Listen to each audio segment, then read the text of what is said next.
Assalamualaikum warahmatullahi wabarakatuh. Halo teman-teman semua, apa kabar? Semoga kalian semua dalam keadaan yang sehat ya. Di video pembelajaran kali ini, kita akan belajar salah satu materi kimia kelas 12, yaitu sel volta. Nah, teman-teman semua tahu tidak apa itu sel volta? Sel volta adalah sel elektrokimia di mana energi yang berasal dari reaksi redoks spontan berubah menjadi energi listrik. Oh iya, reaksi redoks spontan itu apa sih teman-teman? Reaksi redoks spontan adalah reaksi redoks yang berlangsung serta-merta. Contohnya, pada reaksi logam zinc dan larutan tembaga 2 sulfat. Jika sepotong logam zinc dimasukkan ke dalam larutan tembaga 2 sulfat, segera terjadi reaksi, yaitu reaksi logam zinc sedikit demi sedikit melarut, sedangkan ion tembaga 2 diendap. Reaksi ini bersifat eksoterm, yang ditandai dengan naiknya suhu larutan. Susunan sel volta. Nah, pada gambar sel volta ini, Zn menjadi Zn plus 2 ditambah 2 elektron merupakan contoh reaksi oksidasi. Hal ini dapat diketahui dari semakin berkurangnya massa logam Zn. Di sisi lain, elektroda Cu semakin bertambah massanya karena terjadi pengendapan Cu dari Cu plus 2 dalam larutan. Cu ditambah 2 elektron menjadi Cu merupakan reaksi reduksi. Pada sel tersebut, elektroda Zn bertindak sebagai anoda dan elektroda Cu sebagai katoda. Pada sel elektrokimia, baik sel volta maupun sel elektrolisis, anoda adalah elektroda tempat terjadinya reaksi oksidasi dan katoda adalah tempat terjadinya reaksi reduksi. Ketika sel volta digunakan, terjadi arus elektron dari elektroda seng ke elektroda tembaga pada rangkaian luar. Logam seng bertindak sebagai kutub negatif dan logam tembaga sebagai kutub positif. Bersamaan dengan itu pula, pada larutan dalam sel tersebut terjadi perpindahan sebagian ion Zn plus 2 dari kiri ke kanan. Hal ini terjadi karena dalam larutan sebelah kiri terjadi kelebihan ion Zn plus 2 dibandingkan dengan ion SO4-2 yang ada. Sementara itu, ion SO4-2 mengalir dari kanan ke kiri karena di sisi kanan kelebihan ion SO4-2 dibandingkan dengan ion Cu2+. Maka reaksi total yang terjadi pada sel volta adalah Zn ditambah Cu plus 2 menjadi Zn plus 2 ditambah Cu. Lalu, tempat berlangsungnya reaksi redoks disebut dengan elektroda. Elektroda ini dibagi menjadi 2, yaitu katoda dan anoda. Katoda adalah elektroda positif, tempat terjadinya reaksi reduksi, sedangkan anoda adalah elektroda negatif, tempat berlangsungnya reaksi oksidasi. Potensial sel. Potensial sel volta dapat ditentukan melalui percobaan dengan menggunakan voltmeter atau potensiometer. Potensial sel volta juga dapat dihitung berdasarkan data potensial elektroda positif atau katoda dan potensial elektroda negatif atau anoda, di mana dirumuskan dengan potensial sel sama dengan potensial katoda dikurang potensial anoda. Notasi sel volta.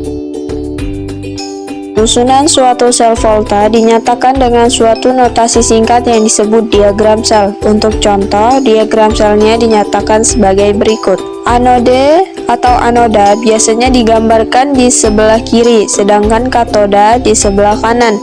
Notasi tersebut menyatakan bahwa pada anoda terjadi oksidasi Zn menjadi Zn2+, sedangkan di katoda terjadi reduksi ion Cu2+ menjadi Cu. Dua garis sejajar yang memisahkan anoda dan katoda menyatakan jembatan garam, sedangkan garis tunggal menyatakan batas antar fase atau Zn padatan, sedangkan Zn2+ dalam larutan, Cu2+ dalam larutan, sedangkan Cu padatan.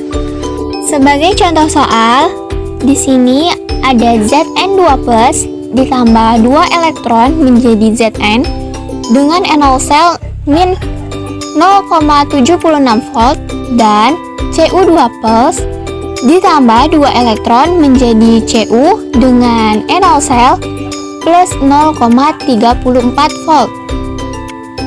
Maka tentukanlah katodanya, anodanya, NO selnya, dan reaksinya. Untuk soal nomor 1, tentukanlah katodanya. Karena katoda adalah elektroda yang mempunyai nilai NO sel lebih besar atau lebih positif, maka jawabannya adalah Cu. NO selnya plus 0,34 volt. Nah, yang nomor 2, tentukanlah anodanya. Karena anoda adalah elektroda yang mempunyai NO sel lebih kecil atau lebih negatif, maka jawabannya adalah Zn. NO selnya min 0,76 volt. Untuk jawaban nomor 3, tentukanlah NO selnya atau potensial selnya.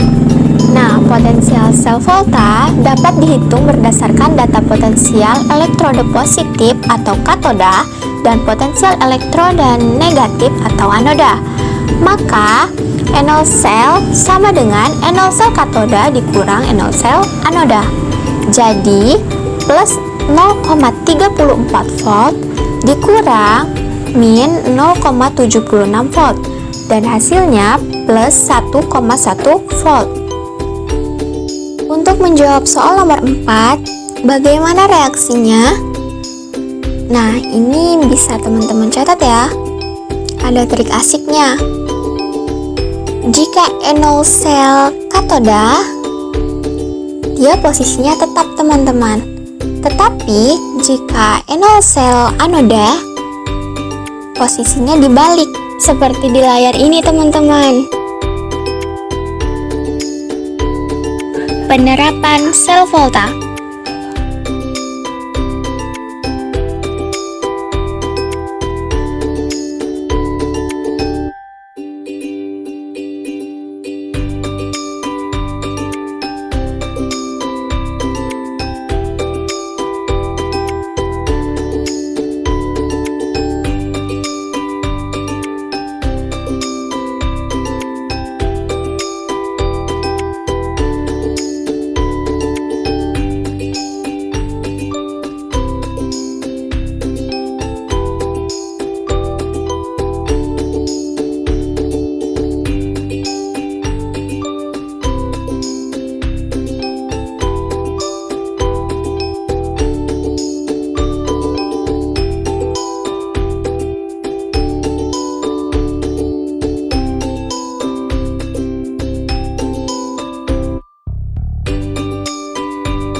Nah, baiklah teman-teman, itu tadi pembelajaran kita mengenai materi kelas 12, yaitu sel volta. Cukup sekian dari kami, dan terima kasih. Wassalamualaikum warahmatullahi wabarakatuh.